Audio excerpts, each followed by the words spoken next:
This call is now being recorded. Spine सीधी, 3 बार उनका उच्चारण, उसके बाद प्रार्थना।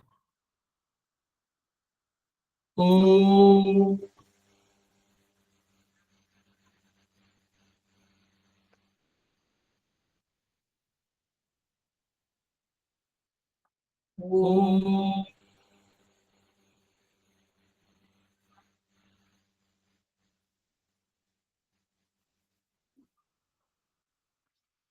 ओम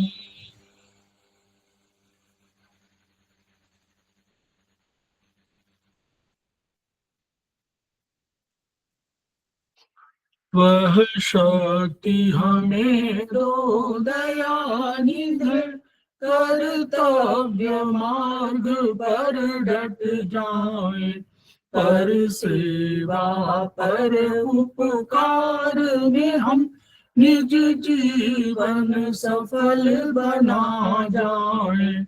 वह शक्ति हमें दो दयानिधि, कर्तव्य मार्ग पर डट जाए। हम दीन दुखी निबलों विकलों के सेवक बन संताप हरे, जो है बिछड़े भूले भटके, उनको तारे खुद तर जाए। वह शक्ति हमें दो दयानिधि, कर्तव्य मार्ग पर डट जाए। छल द्वेष दंभ पाखंड झूठ अन्याय से निश दिन दूर रहे, जीवन हो शुद्ध सरल अपना, शुचि प्रेम सुधारस बरसाए। वह शक्ति हमें दो दयानिधि, कर्तव्य मार्ग पर डट जाए। निज आन मान मर्यादा का प्रभु ध्यान रहे, अभिमान रहे। इस देव भूमि में जन्म लिया, बलिदान उसी पर हो जाए। वह शक्ति हमें दो दयानिधि, कर्तव्य मार्ग पर डट जाए। पर सेवा पर उपकार में हम निज जीवन सफल बना जाए।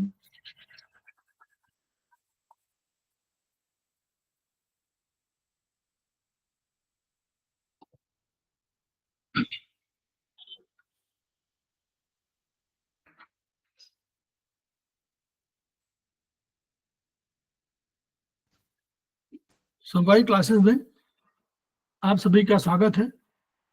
हमारे बीच में श्रीमती वर्षा श्रीवास्तव उपाध्यक्ष समवायी फाउंडेशन में उपस्थित है, उनका स्वागत है। हमारे बीच में के तिवारी जी उपस्थित हैं, समवायी फाउंडेशन के प्रमोटर हैं, उनका स्वागत है। हमारे बीच में संजय सिन्हा जी उपस्थित हैं, उनका स्वागत है। हमारे बीच में तृप्ति चौधरी जी उपस्थित हैं, उनका स्वागत है। हमारे बीच में मनोज कुमार वर्मा जी उपस्थित हैं, उनका स्वागत है। हमारे बीच में पूर्वा बाहेती जी उपस्थित हैं, मिशन की प्रमोटर हैं और हमारे आज की क्लास के जो है फैकल्टी हैं।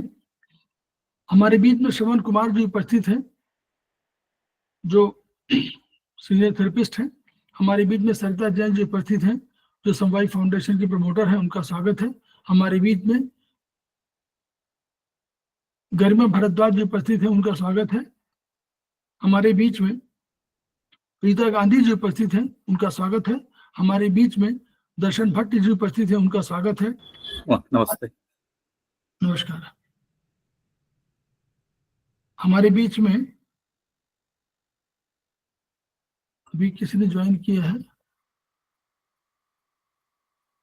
अन्य कोई व्यक्ति जो हमारे बीच में है जिनका नाम नहीं ले पा रहा हूं, उनका स्वागत है। तो हम लोग समवायी फाउंडेशन के सदस्य हैं और हम लोग एक्यूप्रेशर शोध प्रशिक्षण उपचार संस्थान प्रयागराज से संबद्ध है। वहां के मनीषी ब्रह्मलीन एमपी खेमका सर के हम ऋणी हैं, जिनकी वजह से हमको यह दर्जा मिला हुआ है। संस्थान का एक मोटो है, each one reach one, each one treat one, each one teach one. उसी को आपके माध्यम से जन जन जागरण अभियान के तहत पूरे विश्व में फैलाने का हमारा, और हमें विश्वास है कि विधा जो अपेक्षाकृत कम खर्चीली है, उसका लाभ केवल आपको ही नहीं मिलेगा बल्कि समस्त पीड़ित मानवता को मिलेगा। इन्हीं शब्दों के साथ हम आज की क्लास की शुरुआत कर रहे हैं। हमारे बीच में पूर्वाम बाहेती जी उपस्थित हैं, उनका पुनः स्वागत है। वो आज की फैकल्टी हैं और वो सेमेस्टर 1 के जो हमारे चाइनीज सिद्धांत हैं उन पर चर्चा करेंगी। ये है डिजिटल सिद्धांत, और इसका जो चैप्टर 5 है, ट्रीटाइज 1 में चैप्टर 5 है और पेज नंबर 31 है हिंदी की किताबों में। इंग्लिश की किताब में पूरा जी के पास इंग्लिश किताब होगी, शायद उसमें अंतर होगा, इसलिए मैंने पहले बता दिया।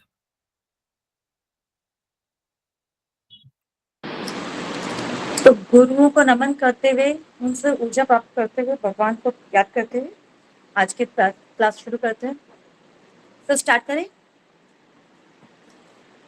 तो ये है बुक जिससे हम पढ़ेंगे ट्रीटाइज 1। चैप्टर नंबर आपको सर ने बताई दिया, इंग्लिश में इसका पेज नंबर है 33। ठीक है, तो हम समझे डिजिटल पॉइंट होता क्या, हम क्यों डिजिटल पॉइंट को पढ़ना चाह रहे हैं। कि हम 5-6 पॉइंट्स है मेजरली, बाकी कुछ पॉइंट्स है, लेकिन पहले समझना चाहिए कि हम जो पढ़ने जा रहे हैं वो पढ़ क्यों है। थोड़े दिन पहले मैंने कॉरेस्पॉन्डेंस और तुल्यार्था की क्लास ली थी, तब मैंने उसको समझाया था कि तुल्यार्था और कॉरेस्पॉन्डेंस समझ को हमको उस तरीके से समझना चाहिए कि अगर हमारे घर में कोई सर्दी होती है या कोई बीमारी होती है तो हम घरेलू इलाज करते हैं, तो उस घरेलू इलाज के कंपेयर में तुल्यार्था और कॉरेस्पॉन्डेंस को लेना चाहिए कि हम कुछ जगह पॉइंट्स पे दबा के उसका इलाज करने की कोशिश करें। और देखिए इनिशियल स्टेज में अगर हम वो कॉरेस्पॉन्डेंस भी यूज करेंगे तो इलाज हो जाता है। जैसे हम घरेलू इलाज से छोटी मोटी बीमारियों का आजकल सभी इलाज करते थे, आज अपनी हमारी दादी परदादियों सबने किया है, आजकल हम उस प्रथा को भूलते जा रहे हैं। लेकिन अल्टीमेटली आज जो सिचुएशन आ गई है, वापस से वही प्रथा सबसे ज्यादा यूजफुल हो गई है। उसको जितना फॉलो करेंगे उतना हमारे शरीर की इम्यूनिटी बढ़ी रहती है और हमको थोड़ा अच्छा रहता है हमारे शरीर के लिए। तो जैसे वो घरेलू इलाज था, उसके बाद हम समझेंगे अगर बीमारी, सपोज करो बुखार आ रहा है, तो हम क्या करते हैं, पहले तो हम सर्दी में ही हम या तो सर्दी को रोक लें, नहीं तो फिर सर्दी से क्या होगा, बुखार आएगा। तो बुखार आने में हम सबसे पहले क्या करते हैं, हम क्रोसिन लेते हैं। हम सीधे एंटीबायोटिक्स का कोर्स नहीं शुरू करते, हम सीधे डॉक्टर के पास जाके पूरा ब्लड टेस्ट नहीं करवाते, हम पूरा सब कुछ नहीं करते हैं।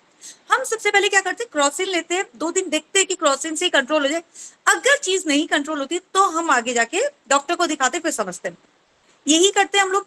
तो उसी तरीके से डिजिटल पॉइंट्स है ना, मेजरली 6 पॉइंट्स हैं।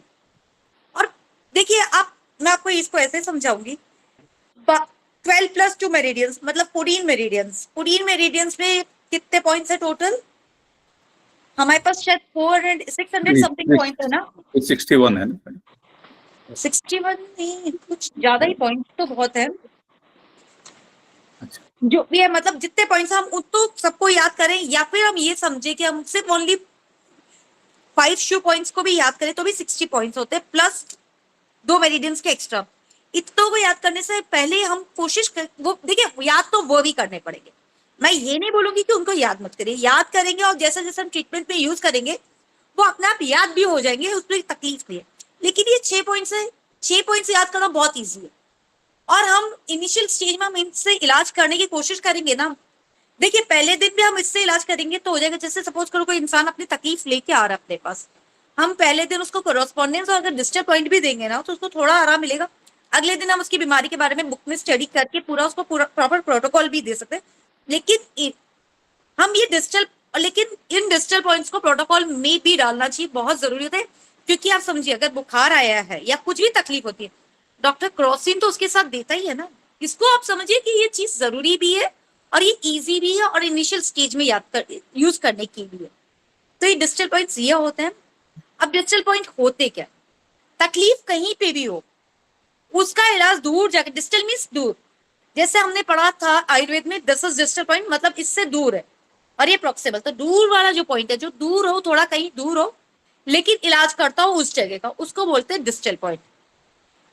अब हम डिस्टल पॉइंट चाहिए तो हम शरीर को पहले है ना 3 भागों में डिवाइड करते हैं, एक थोरासिक कैविटी, एक एब्डोमिनल कैविटी और एक pelvic cavity. Pelvic means pelvic bones होती है, उस तरह से 3 भागों में डिवाइड करते हैं।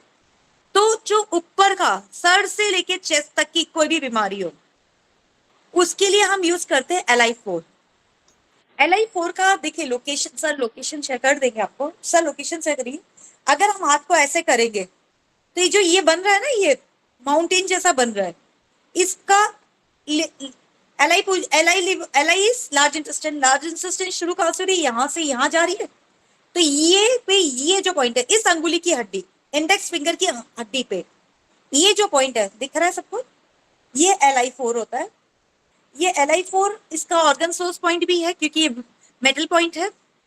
और इसके लिए मतलब बेसिकली तो समझिए कि ये यहाँ से डिस्टल पॉइंट के हिसाब से तो समझिए कि सर से लेके चेस्ट तक की कोई भी तकलीफ हो, आगे की साइड की, हम अभी पहले आगे का बात करेंगे फिर हम पीछे की बात करेंगे बॉडी की, मतलब आगे मीन्स हम यिन साइड की बात करें फिर हम यांग साइड की बात समझेंगे।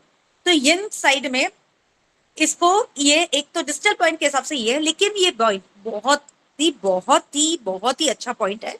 इसकी लोकेशन बहुत इजी है, ये भी समझना याद करना सब कुछ बहुत इजी है। एनर्जेटिक पॉइंट है, कहीं पे भी दर्द हो इसको सिडेट कर दो। कॉन्स्टिपेशन के लिए अच्छा है क्योंकि लार्ज इंटेस्टाइन का पॉइंट है। होमोस्टेटिस पॉइंट है, मतलब कोई भी गड़बड़, होमोस्टेटिस हमने पढ़ा है तो सर ने बहुत अच्छे से समझाया था। तो अगर बॉडी की बैलेंसिंग का कुछ काम हो तो ये पॉइंट है।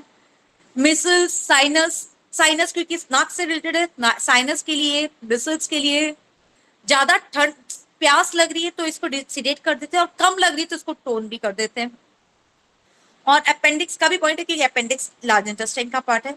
ये मतलब मैं आपको बताऊं, ये एक 100 बीमारी एक इलाज का समझिए, ये ऐसा पॉइंट है। तो और इसकी लोकेशन ऐसे है, यहाँ पे देखेंगे हड्डी, ये वाली हड्डी जो जा रही है इसमें यहाँ पे जाके ये पॉइंट आता है, ठीक है। LI4 ये है। और as a distal point neck to लेके फॉरहेड तक की मैंने बताया side, pimples, ulcer means mouth में अल्सर मींस फाले हो जाते हैं कभी कभी, बच्चों को भी फाले हो जाए ना तो भी इस पे आप प्रेशर कर लीजिए बस। तो बच्चे कभी कभी बता नहीं पाते फाले, और हम सीधे उनको दवाई दे देते हैं। दवाई देने से पहले, और मैं तो मेरे बेटे को कोई तरीका, सिंपल तरीका सिखाई कि देखिए उसको LI4 समझ नहीं आता, मैं बोलती ये अंगुली को ऐसे कर, यहाँ पे दबा, तो मेरा LI4 तो दबी जाएगा। वो एक तरीका मैंने मेरे बेटे को सिखा रहा कि ऐसे दबाता रहकर, उसको कोई भी तकलीफ होती है वो अपने आप वो दबा लेता, मुझे बताना नहीं पड़ता बस आजकल उसको। तो ये LI4 है, ये बहुत इंपॉर्टेंट, बहुत अच्छा पॉइंट है। तो ये एक पॉइंट है। सेकेंड है P6। P6 is pericardium 6। अब ये क्या होता है ना, चेस्ट से लेकर सोलर पैलेक्स मतलब पेट तक की जो भी प्रॉब्लम्स होती है उसके लिए ये होता है।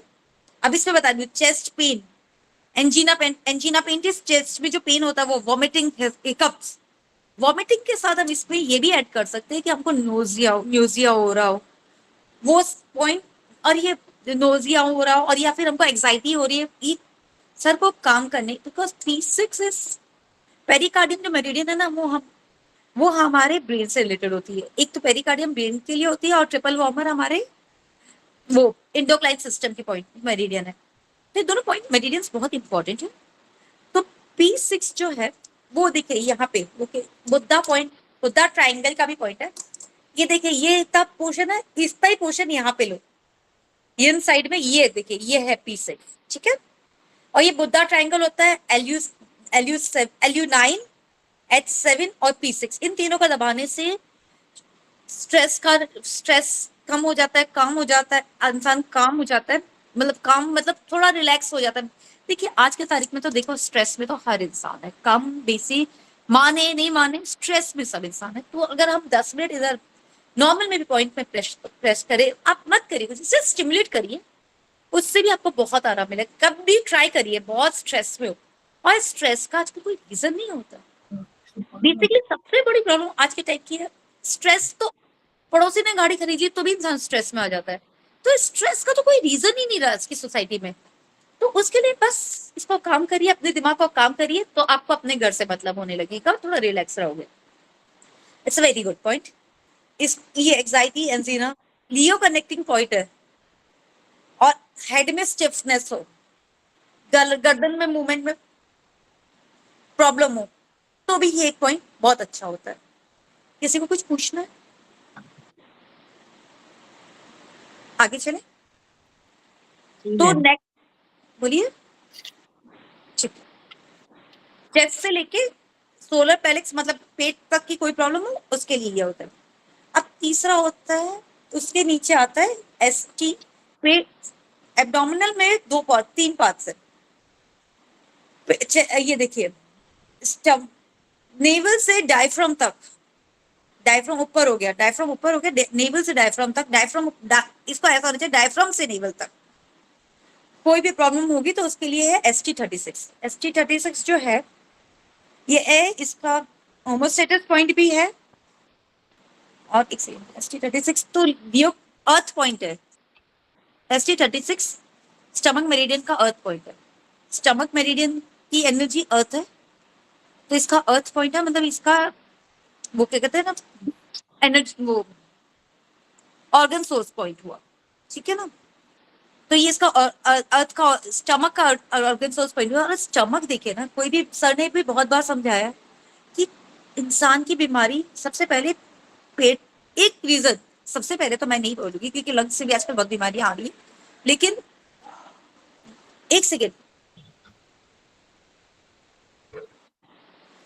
पूर्वा जी, बीमार होने का एक रीजन स्टमक भी, एक सेकेंड पूर्वा प्लीज। पूर्वा ये स्टमक, जो स्टमक का पॉइंट जरूर है, लेकिन ये ऑर्गन सोर्स पॉइंट नहीं है। Organ source point young organ में अलग होते हैं, ठीक है। स्टमक का point organ source point ST42 है।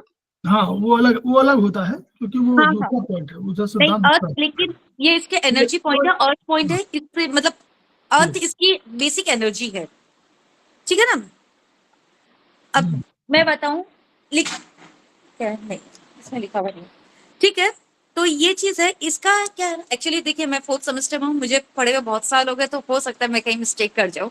कोई बात नहीं, ऐसे ये वही पॉइंट, एक सेकंड, ये वही पॉइंट है, ST36 पॉइंट वही पॉइंट है जिस पर पहली बार चीनी दार्शनिकों का जो पूरा रिसर्च वर्क है, और किसी खुला हुआ है शायद रिसर्च वर्क है, यही वास्तव में गया था अमेरिका, USA में यही गया था। हेनरी किसिंजर की यात्रा, पहले आपने बताया था पहले सेमेस्टर में ही, जब हेनरी किसिंजर की यात्रा हुई थी चाइना में 1972 में, तो यही पॉइंट था। जेम्स रस्टिन नाम का जो न्यूयॉर्क टाइम्स का संवाददाता था, वो जब आया था तो उसको पेट में जो दर्द हुआ था, अपेंडिसाइटिस हुआ था, उसमें इसी पॉइंट पर जब उसका ऑपरेशन हो गया, ऑपरेशन होने के बाद उसको आराम नहीं मिला, तो इसी ST36.5 यानी जो ST36 और ST37 के बीच में जो आपको पॉइंट दिखाई दे रहे हैं ना, ST36 और ST37 दिखाई पड़ रहा है, इनके बीच का पॉइंट आप समझ लीजिए, वहां पर उन्होंने नीडलिंग किया था और उसके बाद वो दर्द हमेशा के लिए खत्म हो गया। तो पूरे अमेरिका का ध्यान जेम्स रस्टिन ने इस विधा की ओर खींचा था, इसलिए इसका इंपॉर्टेंस समझ लीजिए। ठीक, आगे। म्यूट है, म्यूट। पूर्वा म्यूट। हाँ हो गया। ये अंगुली में यहाँ पे ये बियॉल में ये स्टमक मेरिडियन यहाँ पे आई, तो ये इस जॉइंट पे कहीं पे आता है, थोड़ा सा ऊपर की साइड, इस साइड में, ऊपर की साइड में, मतलब क्योंकि ये देखिए यहाँ से शुरू हो रही है, यहाँ पे कहीं पे ये ST36 आता है, ठीक है। ये है ना, वैसे देखिए ये पेट डिस्टल पॉइंट के हिसाब से हमने इसका यूज समझा, लेकिन ये होमोस्टेटिस पॉइंट भी है। तो कोई भी बीमार, मतलब जैसे होमोस्टेटिस के 4 पॉइंट्स है, बुक में दिए हुए हैं, मैं सर को बोलूंगी आपको शेयर कर देंगे। उसमें से LI4 है, नहीं इनमें ऑलरेडी 4 है, 3 तो इसी में है, LI4 है, ST36 है, SP6 है और LI11 है। ये 4 है, तो 3 तो हमारे पास इसमें भी है। तो इन पॉइंट्स के और भी बहुत सारे यूजेस है, जैसे आप समझिए पेट में कुछ तकलीफ है तो ST36 को यूज किया जाता है।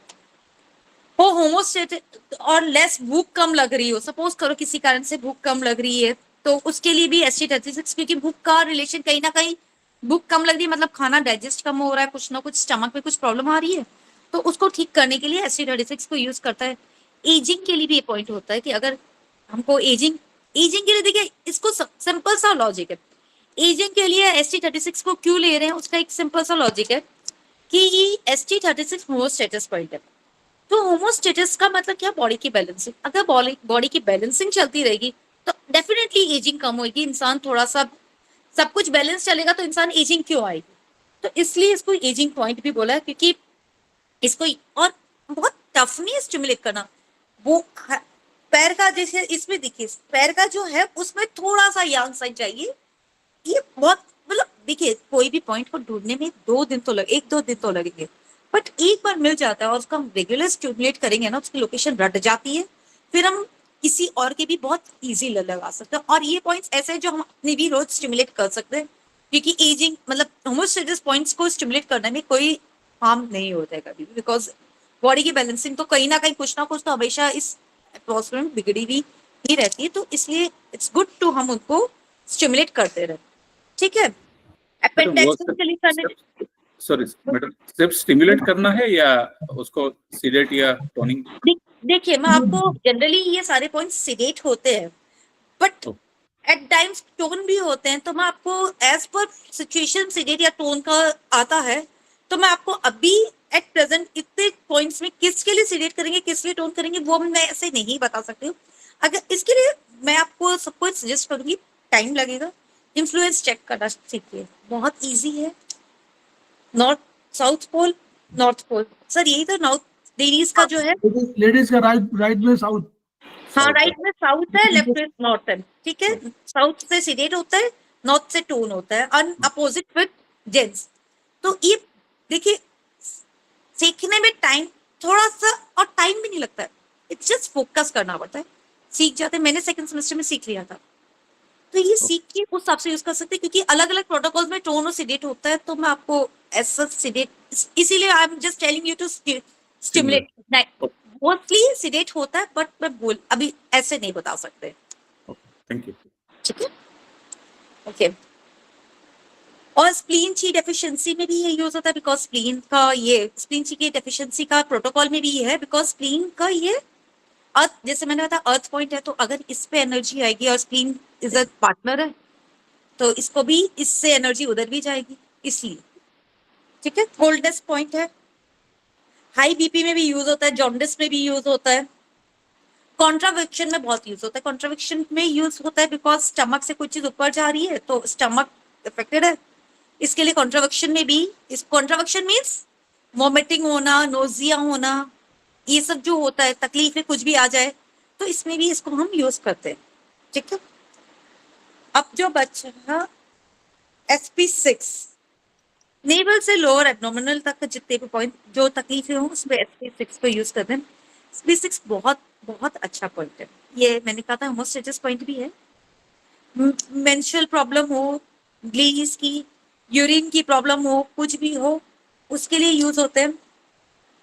स्प्लीन की डेफिशिएंसी, बिकॉज स्प्लीन का पॉइंट है, तो ये बहुत मतलब देखिए as such organ source point वगैरह में कुछ नहीं दिया हुआ इसको, लेकिन इट्स वेरी गुड पॉइंट, ठीक है। मीटिंग पॉइंट है ये, मीटिंग पॉइंट है, लीवर और हाँ, तीनों का मीटिंग पॉइंट है।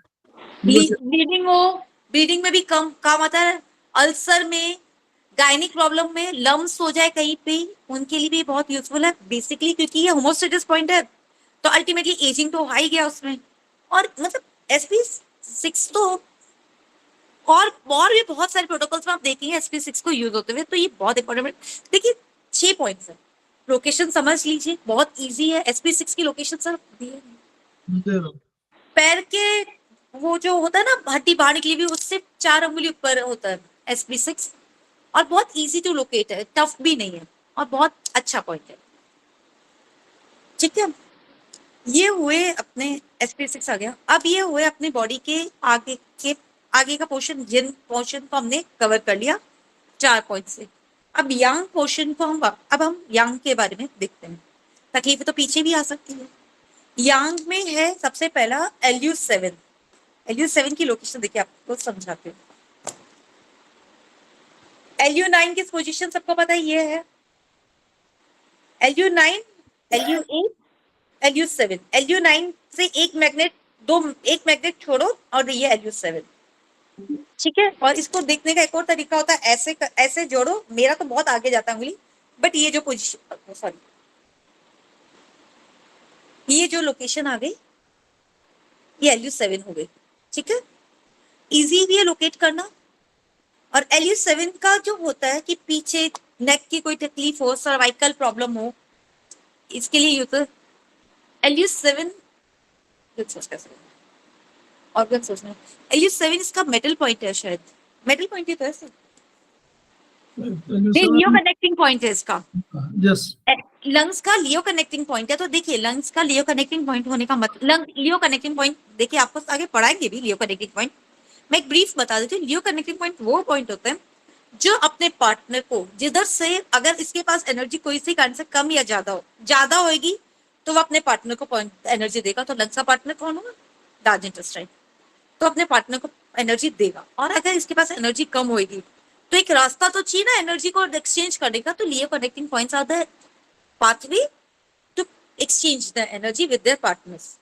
तो ये लियो कनेक्टिंग पॉइंट भी। और आप, मैं बताऊं आपको, इसमें मोस्टली है ना, मैंने कल आज स्टडी की थी, देखिए मैं बताऊं आपको,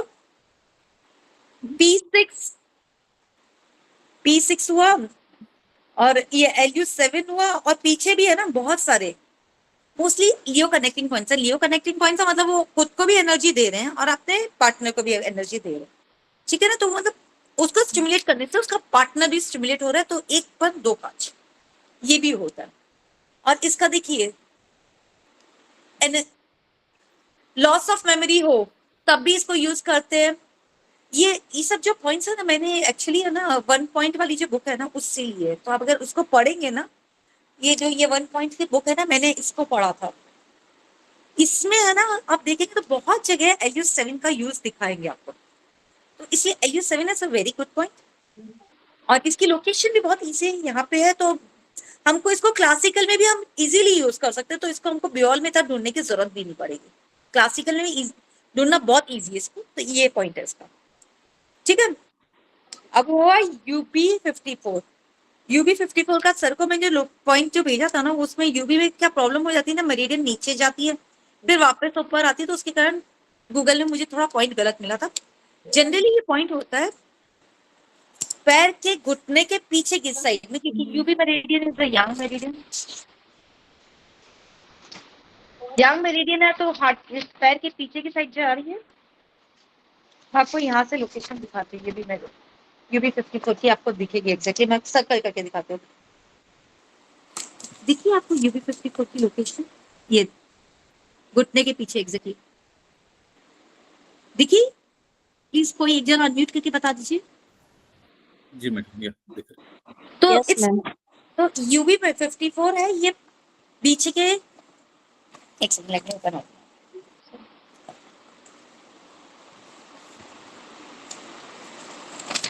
UB54 इसके हिसाब से बैक की, स्लिप डिस्क की, साइटिका की, इन प्रॉब्लम्स के लिए यूज होता है। लेकिन UB54 क्योंकि यूरिनरी ब्लैडर UB है, तो इसके लिए ना स्किन हेयर फॉल के लिए भी यूज कर सकते हैं UB54 को। और स्किन डिजीजेस के लिए भी यूज कर सकते हैं, क्योंकि किडनी का जो है वो स्किन और हेयर से रिलेटेड है। इसलिए UB54 को अगर हेयर फॉल के लिए भी आप देखिए, टोन सिलेट में अभी भी नहीं बोलूंगी, स्टिमुलेट करके देखिए, वर्क करेगा। और टोन सिलेट तो सर मेरा पॉइंट मैं ये बोलूंगी, टोन सिलेट तो जब करोगे ना जब कुछ प्रॉब्लम हो, कोई तकलीफ होती है, तब हम टोन सिलेट करेंगे। जब अगर तकलीफ नहीं है, हमको बैलेंसिंग करना है बॉडी को इन जनरल, हम स्टिमुलेट करेंगे। जैसे हम मसाज करते हैं, मसाज में हम ना टोन करते ना सिलेट करते हैं, इन द सेम हम इसको स्टिमुलेट करेंगे, ना टोन करेंगे ना सिलेट करेंगे। बेसिकली प्रॉब्लम्स आने पे टोन सिलेट का चक्कर आता है ना, बेसिकली हम स्टिमुलेट कर सकते हैं, बेटर रहता है। ठीक है, अब ये देखिए, P6 आगे का भी प्रॉब्लम क्रिएट सॉल्व करता है, P6 पीछे की भी प्रॉब्लम सॉल्व करता है। तो पेल्विक रीजन की कोई प्रॉब्लम हो या पीछे की बटक्स के एनस की कोई प्रॉब्लम हो, SP6 ना, SP6, हाँ जी, SP6 की लोकेशन आपने सब पहले बता ही दी है। हाँ हमने बता दिया। तो SP6 दोनों जगह के लिए यूज होता है, तो इसीलिए मैं, आप दिखा हुआ बुक में 6 पॉइंट्स है, इसलिए मैं बार बार 7 पॉइंट्स है, इसलिए मैं बार बार आपको 6 पॉइंट्स बोली थी, क्योंकि ये 6 पॉइंट्स ही है। 6 को इसको SP6 को 2 जगह यूज किया है। तो SP6 से मैंने बाकी तो बेनिफिट्स बताई दिए। बैक साइड की भी कुछ प्रॉब्लम्स हो, बैक एक वगैरह, तो उसमें भी आराम होता है। अब देखिए क्या होता है, क्या ना, हम अभी तो थेरेपी स्टार्ट किए हैं, जो प्रैक्टिशनर्स हैं उनको तो कुछ बताने की जरूरत नहीं है, दे नो एवरीथिंग। लेकिन जो फर्स्ट सेमेस्टर एक्चुअली जो फर्स्ट सेमेस्टर के स्टूडेंट्स हैं, आप इतना बाइफोकेट नहीं कर पाओगे कि UB5 की लोकेशन यूज करनी है या SP6 की लोकेशन यूज करनी है। तो मुझे लगता है उन चीजों में क्या करना चाहिए, दोनों को स्टिमुलेट कर लीजिए, दोनों को मटर या मेथी बांट दीजिए, आराम मिलेगा, तकलीफ कुछ नहीं है दोनों में। तो बेटर रहता है कि दोनों को स्टिमुलेट कर लीजिए, तो ऊपर नीचे थोड़ा भी ऊपर नीचे होगा तो इजी हो जाता है। ठीक है, अब इसके अलावा कुछ और डिजिटल पॉइंट्स भी है। मेरे को लग रहा है हम पीछे से स्टार्ट करते हैं, CV22 से स्टार्ट करते हैं, क्योंकि ये जो जब मैंने पढ़ा तो ये जो 4 पॉइंट्स है ना, बहुत अच्छे पॉइंट्स है। CV22, 17, 12 और 6। हम फिर ऊपर चलते हैं, फिर हम आगे आ जाएंगे जैसे, लेकिन पहले मैं ये 4 पॉइंट्स पे स्ट्रेस देना चाहूंगी कि CV22 है फॉर ब्रोंकाइकल ब्रोनिक, सर क्या बोलते हैं उसको, कौन सा? अस्थमा जो होता है ना, bronchial bronchial asthma, bronchitis, and silent lungs related asthma जो भी होता है ना, हाँ, actually MS bronchial bronchial asthma होता है मैडम। ब्रोंकियल अस्थमा, मेरे को थोड़ा प्रॉब्लम होता है। द थिंग इज, लिसन, अब मैं आपको समझाती हूँ होता क्या। आजकल सबको सांस लेने की तकलीफें हो ही रही है, सांस में लंग्स की तकलीफ आजकल बहुत, कोविड के बाद तो और ज्यादा हो गई है। और लंग्स का मैंने पहले अभी थोड़े दिन पहले क्लास ली थी, उसमें बताया था कि लंग्स जो होते हैं उसमें डिफेंसिव ची होती है। तो मतलब लंग्स को एक्टिव रखना बहुत जरूरी है, क्योंकि नहीं तो डिफेंसिव ची हटेगी। बेटा या एक सेकेंड,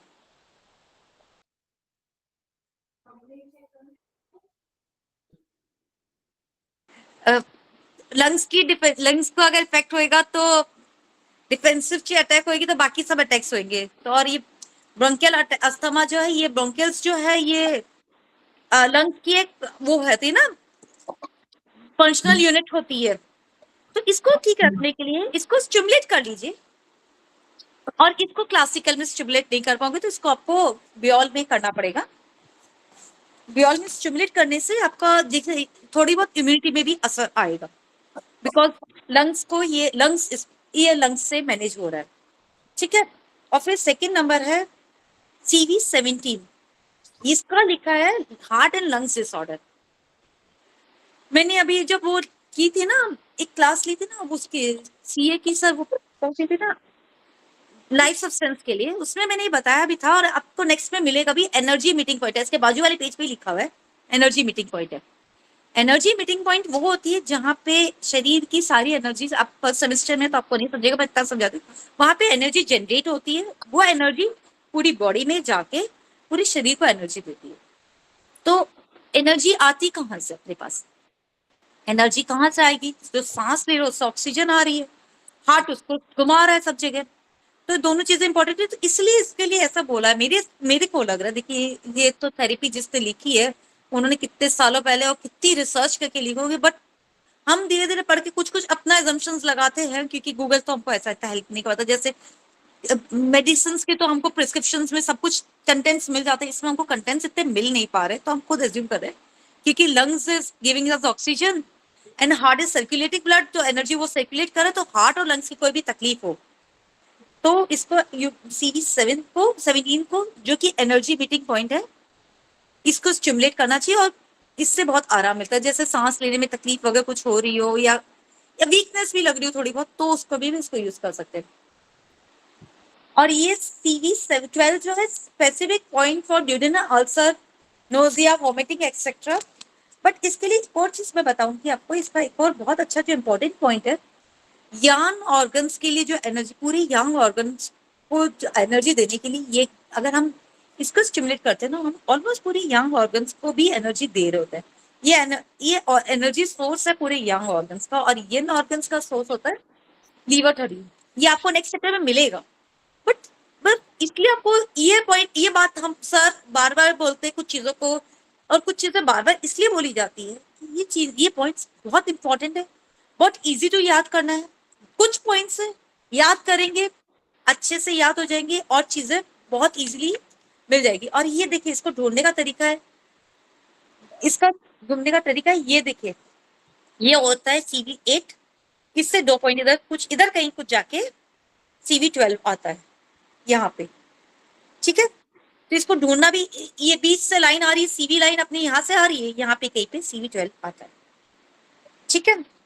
अब हुआ CV6, CV6 को बोलते हैं एनर्जी पॉइंट बोलते हैं, सर ने हमको सिखाया था। इसमें क्या होता है ना, इसके हिसाब से जो है ये specific weakness in also did ST36. Why we are adding ST36? Because energy मिलती खाने से। तो अगर खाना अच्छे से, स्टमक अच्छे से वर्क करेगा तो ही खाना की एनर्जी अच्छे से क्रिएट होगी, इसलिए ST36 को ऐड करना है।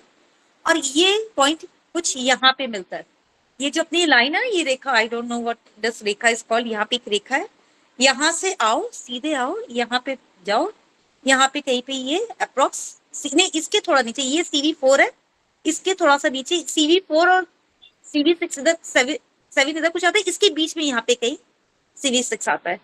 अगर आपको देखिए, एक सिंपल बताती हूँ, समझाया था हमको थोड़े दिन पहले, किसी ने, हमारे गुरुओं ने, सर ने बताया था, कहीं आपको यात्रा करो, पैदल यात्रा करते रहते, कुछ भी कर रहे, आके बहुत थकान लग रही है, एक बार इसको स्टिमुलेट करिए, देखिए बहुत आराम मिलता है। जैसे इसके लिए हम ऐसा समझ सकते हैं, जैसे हम गर्म पानी में पैर रख के रिलैक्सेशन होता है, वैसे इसको करके एनर्जी और रिलैक्सेशन मिलती है, ठीक है। अब हम वापस से आगे से आ जाते हैं, ST36 से शुरू करते हैं। CV के मैंने पॉइंट समझा दिए क्योंकि मुझे वो थोड़े इंपॉर्टेंट लगे थे। अब हम ST38 पे आ जाते हैं। सर मैंने इसकी लोकेशन भी शेयर की थी शायद, इसके भी किया, ST38 की थी मैंने, देखिए ना होगी शायद। ST38 जो 36 है ना, उससे थोड़ा ऊपर की तरफ है, ये नहीं है सर, ऊपर होगा और जाएगा।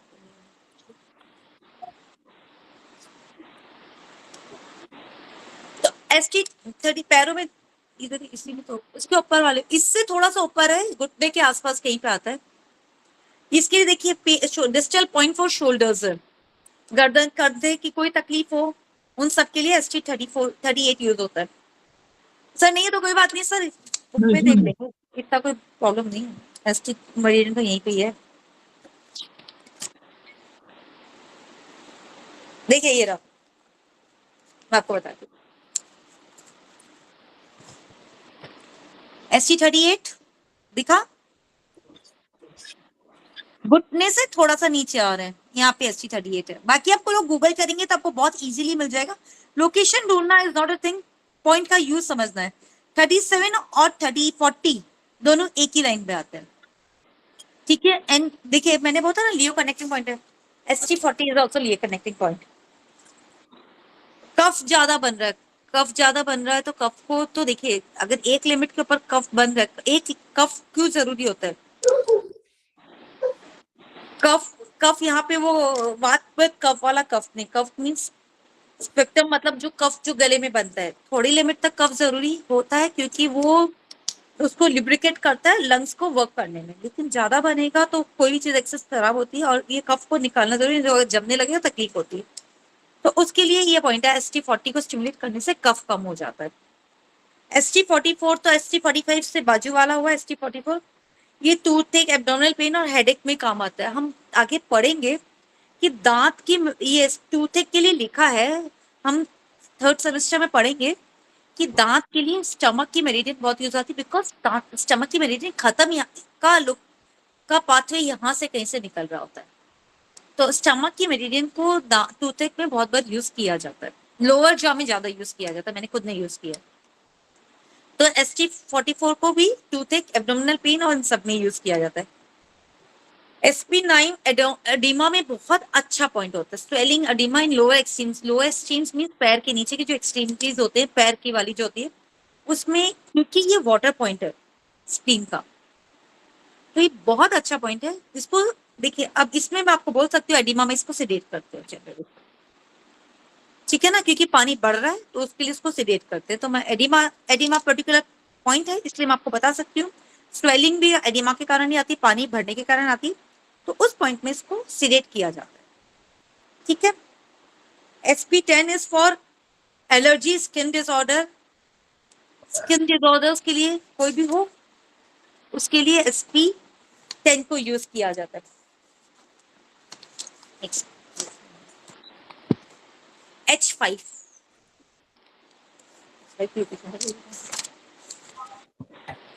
किसी को कुछ पूछना है? किसी को कुछ पूछना है?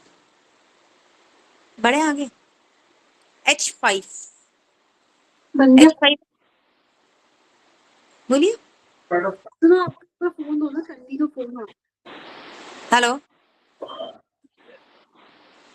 वो अपना बात कर रहे हो।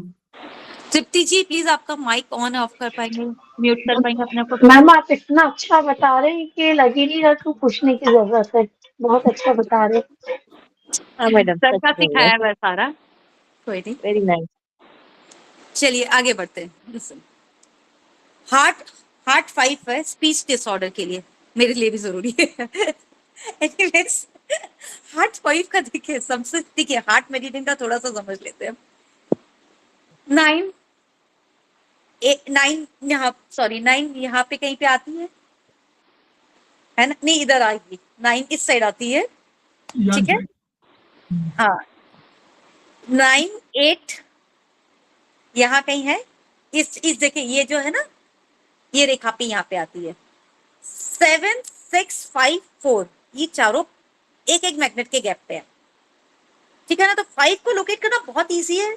7 6 5 बहुत इजी है 5 को लोकेट करना, बिकॉज चारों एक एक मैग्नेट के गैप पे इधर ही है। तो हार्ट मेरिडियन और लंग्स मेरिडियन को याद करना बहुत इजी है, मैंने कल ही याद करी है थोड़ी सी। तो ये 4 पॉइंट्स बाजू में ही आ गए, तो 5 यहाँ पे आया। स्पीच डिसऑर्डर के लिए होता है, ये कनेक्टिंग पॉइंट है, मतलब ये हार्ट किसको एनर्जी दे रहा है?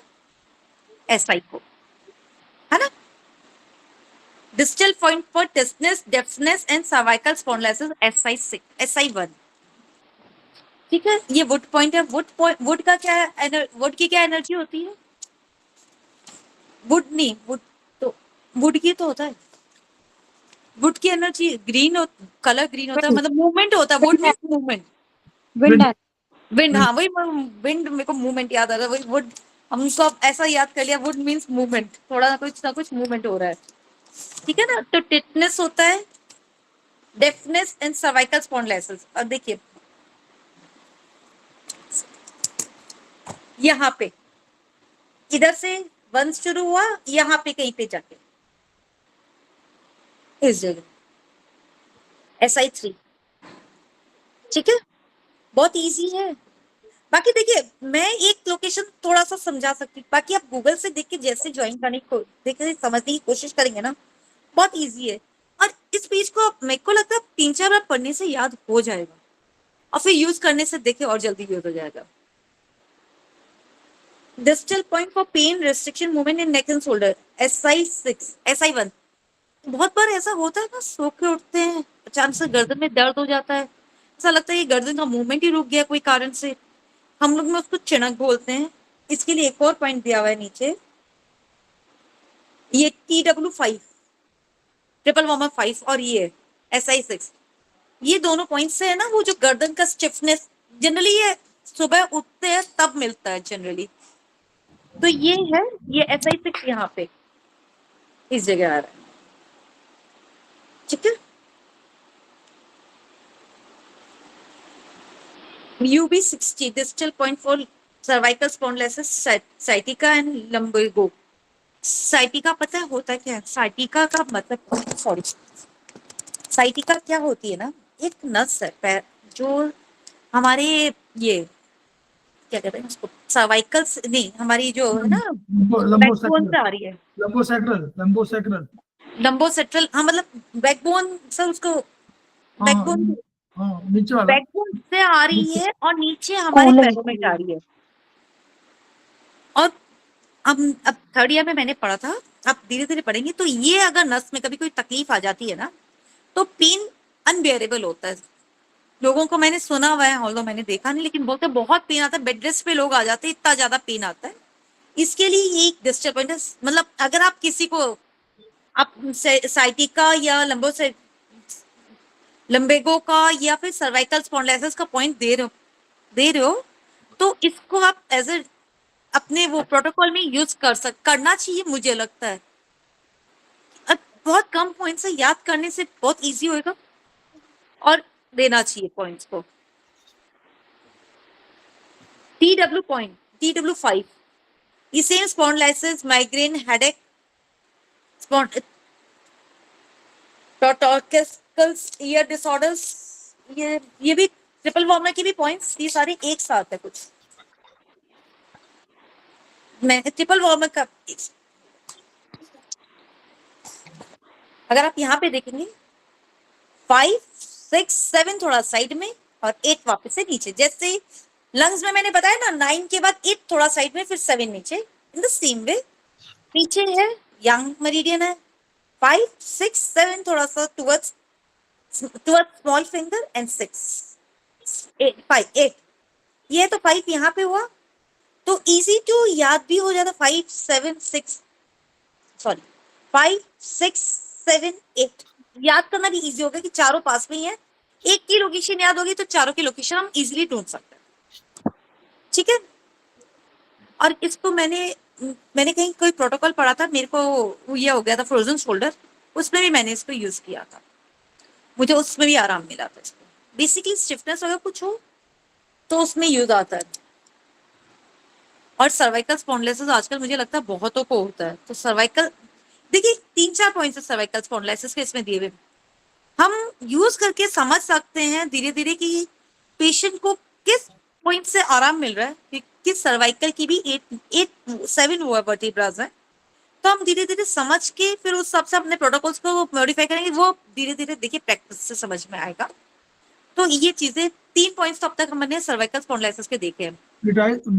पूर्वा, ट्रीटाइज 1 के पेज नंबर 51 और 52 में हिंदी वाले में आपको ये सर्वाइकल स्पॉन्डिलाइटिस, साइटिका, इन सब के बहुत बढ़िया प्रोटोकॉल मिलेंगे, ठीक है। बता दीजिए पेज नंबर 51, 52 हिंदी, इसी किताब में,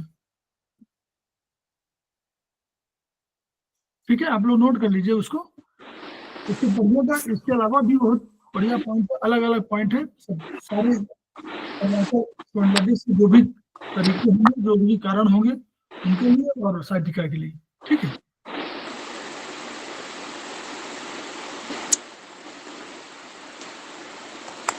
अब यह हुआ ट्रिपल वॉर्मर।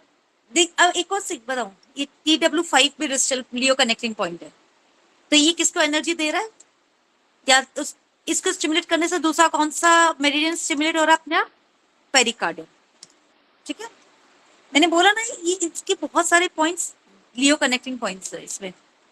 तो अगर हम इनको याद करेंगे तो हमको लियो कनेक्टिंग पॉइंट्स भी याद हो जाएंगे अपने आप, तो बेटर ही है ना। या लियो कनेक्टिंग पॉइंट्स को रिलेट करने से बेसिकली द थिंग इज 1-2 काज भी हो जाएंगे हमारे, ठीक है। अभी ट्रिपल वॉर्मर 6 ये फायर पॉइंट होता है। ये constipation, bowel disorders, status of energy, chi and body fluids.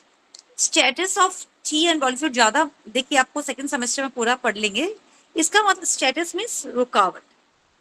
अगर ची और बॉडी फ्लूइड की रुकावट आएगी तो एक जगह आप समझ लिए एक नाला है, वो अगर जाम हो रहा है तो वो क्या करेगा, एक जगह तो उधर फ्लूइड ज्यादा हो जाएगा, या वो जो चीज जिस चीज का नाला है एक जगह वो चीजें ज्यादा हो जाएगी और दूसरी जगह वो कम हो जाएगी, वहां क्योंकि वो जा ही नहीं पा रही है, तो वहां पे डेफिशिएंसी आएगी, यहाँ पे एक्सेस हो रहा है।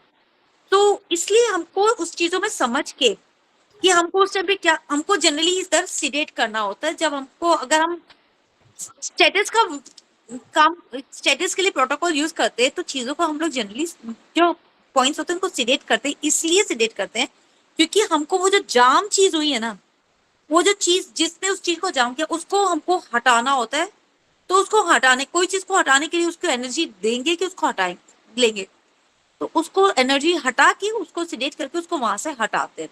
और सुनिए बहुत बार क्या होता है ना, कभी कभी ये होता है 2 दिन सीडेट करके 1 दिन टोन करते हैं, ताकि उसका लॉजिक ये होता है हथौड़ा मारते हैं, जोर से मारते हैं, फिर उठाते हैं, फिर मारते हैं, मतलब एनर्जी दी, फिर उठाई, एनर्जी ले ली, ताकि एनर्जी लिए, ताकि हम वापस उस एनर्जी से उसको मार पाए।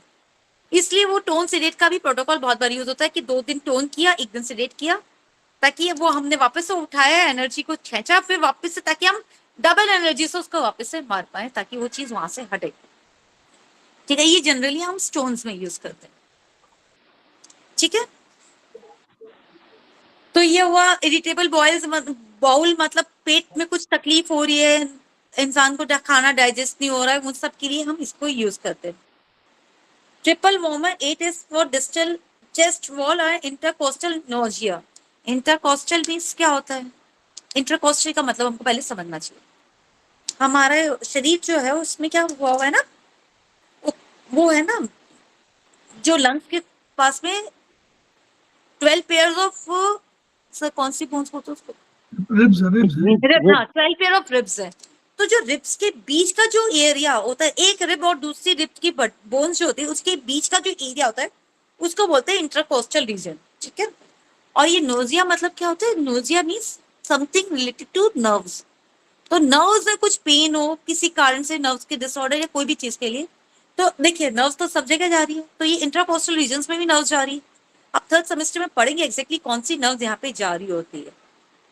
कुछ एक सेट ऑफ नर्व्स है, ट्रिपल वॉर्म T1 से लेके T8 तक की सारी नर्व्स हैं, शायद वो सब इस जगह जारी होती, वो बाद में पढ़ लेना, बेटर डिटेल नहीं समझिए। तो ये जो नर्व्स होती है यहाँ पे जो जा रही होती है, इनमें अगर कुछ तकलीफ हो इंट्राकोस्टल रीजन्स में, तो इंट्राकोस्टल मैंने आपको समझा दिया, 2 रिब्स के बीच का जो एरिया होता है उसको इंट्राकोस्टल रीजन्स बोलते हैं।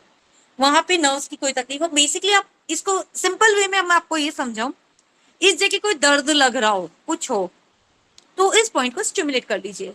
रिब्स के पोर्शन में आपको लगता है कि दर्द हो रहा है, अब आप ये तो नहीं समझना, ठीक है, इस इनिशियल इसमें ये समझना थोड़ा टफ हो जाता है कि रिब्स में दर्द है या बीच के एरिया में दर्द है। दर्द लग रहा है, इस पॉइंट को स्टिमुलेट कर लीजिए। ठीक मिलता है तो मतलब इजी हो जाता है। स्टिमुलेट करने में, पॉइंट को स्टिमुलेट करने में तकलीफ है, टोन सेडेट में सोचना पड़ता है, स्टिमुलेट में इतना तकलीफ कभी नहीं होता है ना। ठीक है, अब ये GB21 देखिए, हार्मोनाइजिंग डिलीवरी, ये चीज को थोड़ा इंपॉर्टेंट समझिए कि हमको बार बार ये बात बोली जाती है कि प्रेग्नेंट लेडी को पॉइंट्स नहीं देते हैं, लेकिन अगर हमको इधर बोला गया है कि हार्मोनाइजिंग डिलीवरी मतलब कुछ जो पॉइंट्स अलाउड हैं प्रेग्नेंट लेडी को या डिलीवरी के टाइम पे देने के लिए, उनमें से एक ये पॉइंट है। तो ये रेयर पॉइंट है, अलग पॉइंट है, ये इंपॉर्टेंट पॉइंट है। ठीक है, तो इसके लिए इसको थोड़ा सा समझ, और ये देखिए मैं अभी आपको लोकेशन नहीं बता पाऊंगी क्योंकि शरीर पैर में आएगा GB21, तो मेरे पास अभी इसकी लोकेशन ही आपको गूगल में, या फिर मैं एक सेकंड तो मैं इसमें बुक तो अपने पास ही है। रिब्स में आएगा जो करने का नेट पे पीछे यहाँ पे GW21 देखा, जो करने का मेरा पे जाना चाहिए।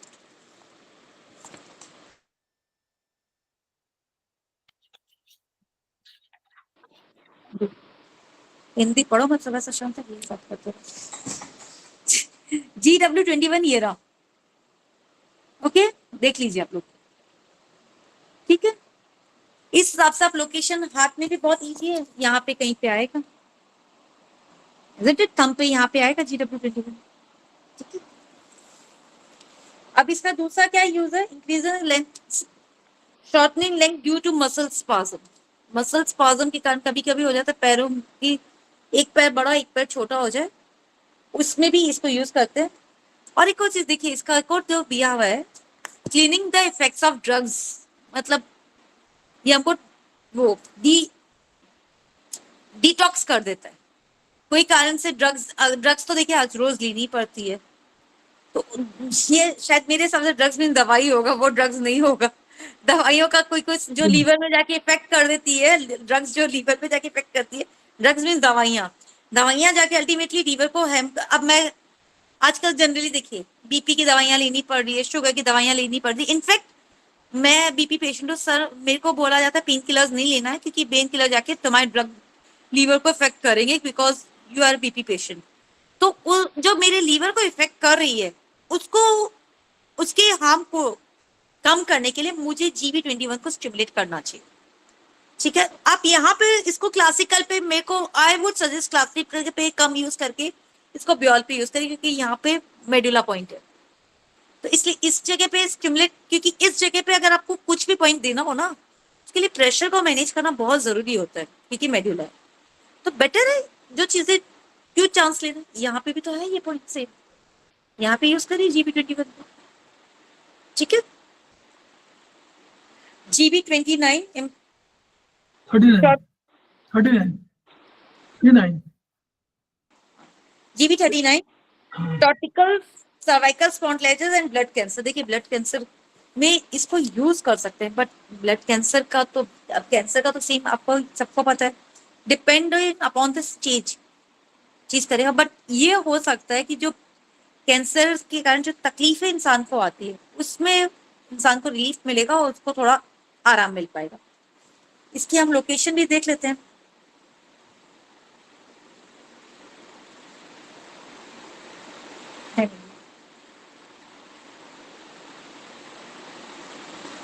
नहीं मिल रहे,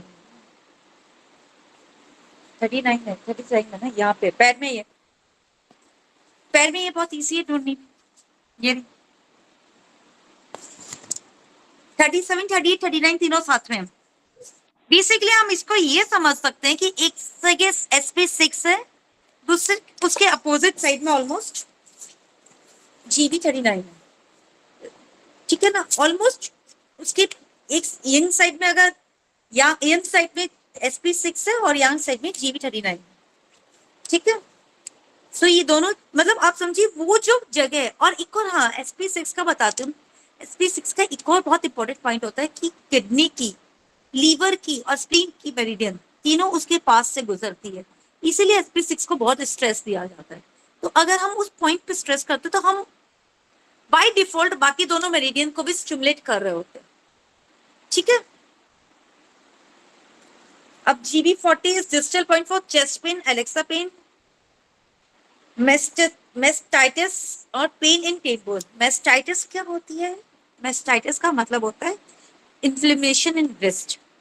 ये इन्फ्लेमेशन ब्रेस्ट जनरली नेक, वो जो लेडीज होती है जो फीडिंग करवा रही होती है उन लोग को ज्यादा ये प्रॉब्लम्स आती है, जनरली उनमें देखी जाती है। तो उसके लिए डिस्टल पॉइंट है GB40। GB40 हमारे ये जो पैर का जॉइंट है, इसको, ये जो पॉइंट है इसको, सर मेरे को पता नहीं इसको क्या बोलते हैं। ये रहा GB40, ये जो कोनी का जो पैर, जो हड्डी बाहर निकली हुई है उसके बाजू में, एंकल वाला, सॉरी एंकल के पास होगा। हाँ, एंकल के पास में, एग्जैक्टली एंकल के बाजू में ही एकदम।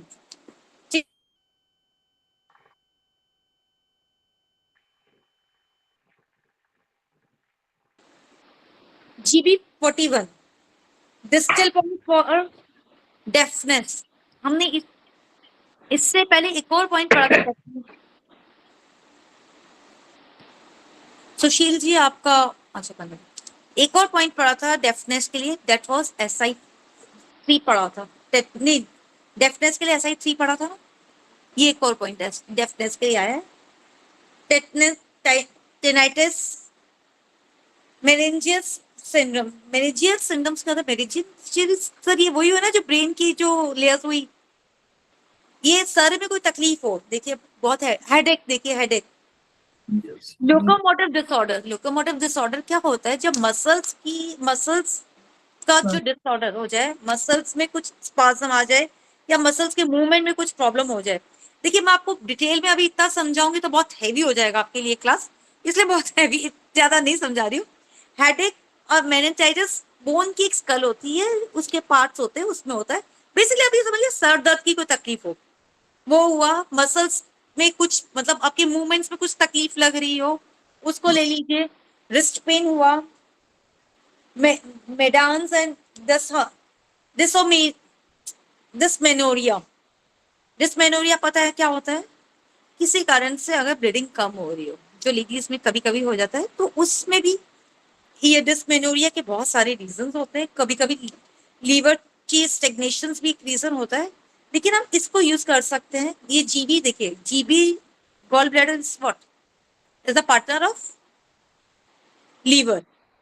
लीवर एनर्जी को सब जगह सर्कुलेट कर रहा होता है, ये हम सेकंड सेमेस्टर में पढ़ेंगे थोड़ा डिटेल में। तो हेडेक लीवर के कारण भी, लीवर भी हेडेक में यूज किया जाता है और इसको भी हम हेडेक में इन सब में यूज कर सकते हैं। ठीक है, बाकी आप खुद पढ़ेंगे तो समझ में आ जाए। बेसिकली जो चीज जो लिकोमोटिव डिसऑर्डर्स मींस, लिकोमोटिव मींस बोन्स और मसल्स का जो कोऑर्डिनेशन हो उसके कारण डिसऑर्डर हो, मतलब कुछ मूवमेंट्स में तकलीफ हो रही कुछ हो, तो हम इसको यूज कर सकते हैं। Liver 3 is distal point for eye disorder. कोई बता सकता है ये लीवर 3 को क्यों लिया distal point of eye disorder?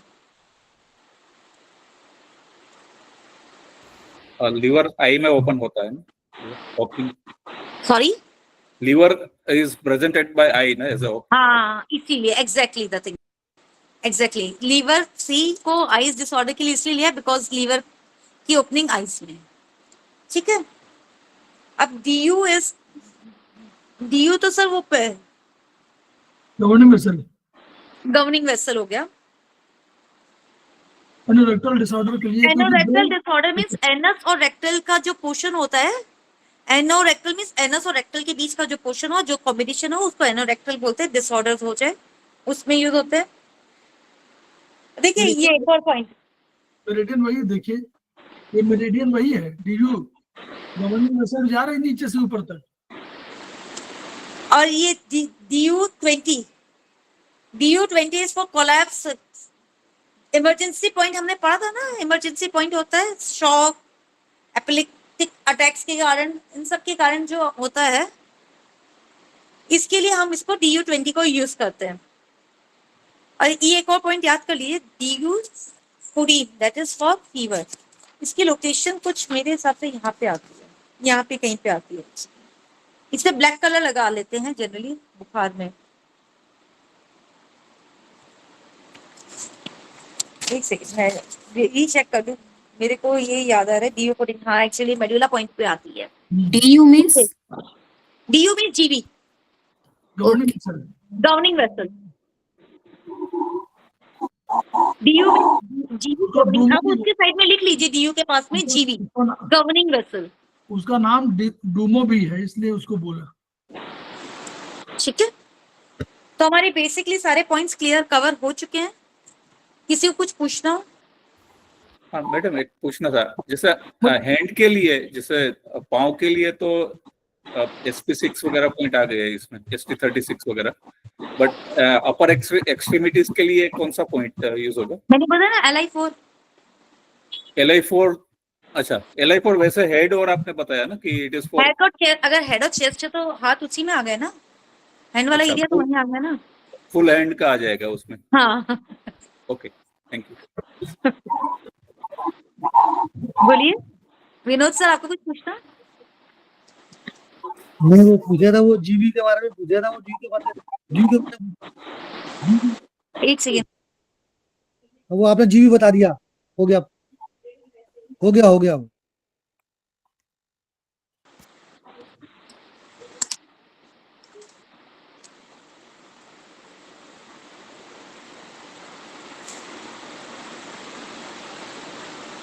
Sir आपको कुछ बापू? बहुत देखिए कि बहुत बढ़िया। देखिए हम लोग धीरे धीरे हम लोग अपने 14 हाथों के लिए भी इस्तेमाल होता है जी, GV14 का इस्तेमाल हाथों के लिए भी करते हैं। देखिए हर पॉइंट को बहुत जगह यूज करते हैं हम, मैंने ट्राई करके समरी थोड़ी निकालने की कोशिश की है। हाँ चाइनीज सिद्धांत में देखिए ये कंसेप्ट क्या है, पहले कंसेप्ट हम लोग समझ लें साधारण शब्दों में। सारी मेरिडियन जो हमारी जा रही हैं वो हमारे 14 मेरिडियन टोटल, हम लोग अभी जो बोलते हैं कि TCM ने 14 मेरिडियंस पर कंट्रोल किया। कैसे? 12 मेरिडियंस हमारे ऑर्गन्स की हुई और 2 मेरिडियन हमारे कंट्रोलिंग हो गई। तो ये इन मेरिडियंस का अपना एक मार्ग हुआ और किसी न किसी ऑर्गन से ये अटैच हुई। इनके लिए जो चाइनीज वैज्ञानिकों ने या दार्शनिकों ने ये कंसेप्ट देखा और एक्सपेरिमेंट से महसूस किया कि इसके अलावा भी जो मेरिडियन मार्ग है उसके अलावा भी कोई ऐसा पॉइंट मिलेगा जो इन मेरिडियंस में क्या है, या तो रक्त है या ची है, यही तो हम लोग बोलते हैं, या फ्लूइड है, तीन ही चीज है, या तो फ्लूइड है या रक्त है या ची है। तो अब इन तीनों को प्रभावित करने के लिए अगर कोई पॉइंट बगल में है और वो प्रभावित कर रहा है तो उस पॉइंट को उन्होंने कहा इसको स्टिमुलेट करिए। जैसे हम लोग उदाहरण कभी देखते हैं भारत अपने अपने सिस्टम में, देखिए कि अगर एक किसी थाने का दरोगा है तो उसके पास हमारा कोई केस जा रहा है तो ये लोकल पॉइंट हुआ। लेकिन यदि हमको उससे न्याय नहीं मिलता तो हम किसी डिजिटल पॉइंट की ओर जाते हैं ना, जो जिसका अधिकार क्षेत्र भले यहाँ होता है, प्रभावी यहाँ होता है, चाहे डीएम हो, चाहे एसएसपी हो, चाहे कोई डीआईजी हो, और नहीं होता तो हम लोग आगे सीएम उनकी बात करते हैं। ये सब डिजिटल पॉइंट के रूप में तो है। तो इसका मतलब क्या हुआ, वो रहते कहीं और है लेकिन वो प्रभावित करते हैं उसको। कुछ पॉइंट्स फंडामेंटल सिद्धांत चाइनीज का सेमेस्टर 1 के लिए, मतलब सेमेस्टर आगे के लिए भी सेमेस्टर 1 जो समझ में आना है कि पहला सिद्धांत ये है किसी मेरिडियन का, जिस मेरिडियन मार्ग में कहीं दर्द हो उस मेरिडियन मार्ग का जो पॉइंट कहीं पर हो उसको हमको स्टिमुलेट करना है। नंबर 1, सिद्धांत नंबर 1। नंबर 2, उस मेरिडियन मार्ग का जो भी डिजिटल पॉइंट हो उसको हमको ट्रीट करना है, जो ये इसमें digital point. Number 3, local points all meridians which pass near by that meridian, जहां पे पेन है या प्रॉब्लम है, उस मेरिडियन मार्ग के आसपास कोई भी हो उसको आपको ट्रीट करना चाहिए। जैसे पैर में अगर जा रहे हो तो पैर में हमारे पास मेरिडियन होंगे स्प्लीन की, पैर में होगी किडनी की, और पैर में होगी हमारी लीवर की। अगर एंकल के पास हमने देखा कि 3 यांग मेरिडियन और 3 इन मेरिडियन वहां से पास हो रही है, तो अगर एंकल पॉइंट पे दर्द हो तो जो मेरिडियन बिल्कुल बगल में जा रही होगी किडनी मेरिडियन, यूबी की मेरिडियन। तो अगर एंकल में या एडी में कहीं दर्द हो रहा हो तो आप देखें कभी यूबी 63 के आसपास पॉइंट होगा, किडनी 3-5 वहां पॉइंट होंगे। तो इन सब पॉइंट को अगर आप केवल स्टिमुलेट कर देंगे या मेथी लगा देंगे तो भी आपको वो एडी का दर्द दूर होगा। फिर आपके पास सिद्धांत दूसरा आ गया कि लोकल पॉइंट के अलावा डिजिटल पॉइंट का सिद्धांत आ गया।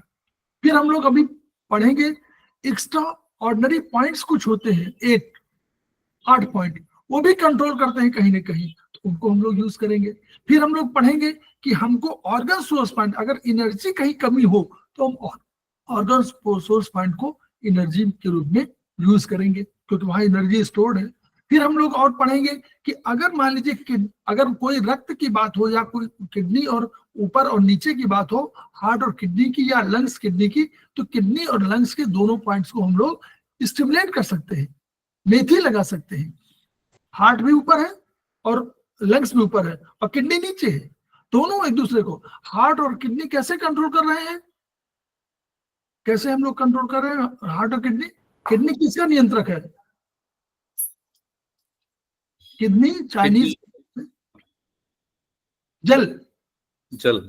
जल का, और हार्ट किसका है? फायर का। तो फायर और जल दोनों के बीच बैलेंसिंग हमारे शरीर में नहीं है क्या? yes. 98.4 डिग्री फ़ारेनहाइट टेम्परेचर जो बना हुआ है वो किसी वजह से है ना, दोनों के बीच बैलेंसिंग है। तो ये सिद्धांत हुआ कि हम लोग बैलेंसिंग के सिद्धांत पे, प्लस लंग्स के बारे में, लंग्स किडनी क्यों है?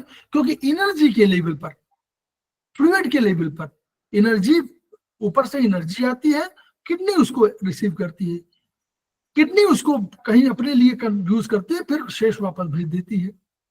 उसी तरह वहां से ऊपर से लंग्स से आता है आपका लिक्विड भी, फ्लूइड भी आता है जो सारे शरीर में छिद्र आता है। तो यानी इन दोनों रिलेशन से लंग्स और किडनी संबंधित है।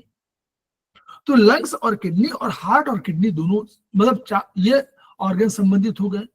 लीवर रक्त के लिए करेगी, तो इस तरह हम लोग पूरा समझेंगे कि तभी हम लोगों का डिजिटल पॉइंट सारा समझ में आएगा। लीवर ब्लड का बनाता है कौन? स्प्लीन। क्यों बनाता है?